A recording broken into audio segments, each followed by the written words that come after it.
Inside the country time forgot, Europe's North Korea. This is Albania, a rugged land where jagged mountains plunge into the Adriatic. Today, it's one of Europe's poorest nations, struggling with corruption and economic stagnation. But a few decades ago, it was something far darker, a hermit kingdom wrapped in paranoia.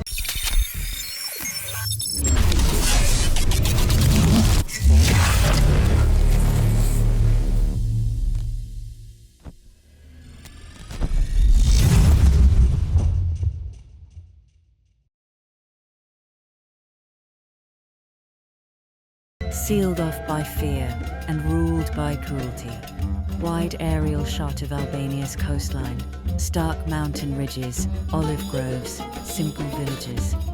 In the mid-1980s, Albania was among the poorest countries on earth, not just in Europe. Its leader, Enver Hoxha, had transformed it into a fortress of suspicion, a Stalinist regime without allies, obsessed with purging dissent and erasing modernity. Austere propaganda, nighttime surveillance, empty streets.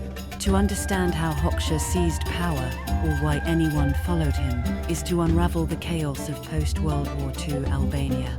The country had just thrown off fascist occupation, leaving behind a patchwork of partisans, monarchists, and collaborators. Amid that vacuum, Hoxha, a minor party figure, seized the moment. 1940s Albania, partisan fighters, unstable government meetings. He wasn't remarkable. Some insist he was chosen only to meet a religious quota. Albania needed a Muslim face among its leadership. But he was utterly ruthless, and ruthless was enough in those days. Photographs of Hoxha, shadowy, rigid, juxtaposed with images of terrified crowds and secret police.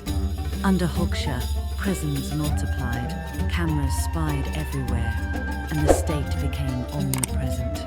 Diplomatic ties evaporated. He distrusted even his communist allies. The West, the Soviets, even China, the regime saw danger in every handshake. Footage of abandoned embassies, barbed wire fences, soldiers with binoculars. By the time the Berlin Wall fell, Albania barely noticed. It remained frozen, an anorak-clad ghost of the Cold War. Neighbors moved on as Albania froze in place. Then and now shots, modern-day bustle in neighboring Yugoslavia contrasted with static Albanian towns. It was, more than anything, a monument to fear incarnate.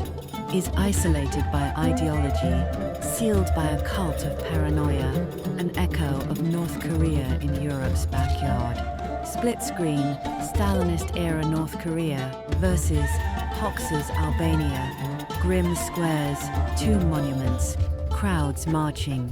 It took Hoxha's death and a crumbling system to thaw the nation, yet the legacy of isolation endures. To some, hardship is now normal. This is the story of how time itself was kept hostage in the mountains of Albania in the name of ideological purity. A sunrise over Skanderbeg Square, symbol of rebirth, change, and the slow reclaiming of time.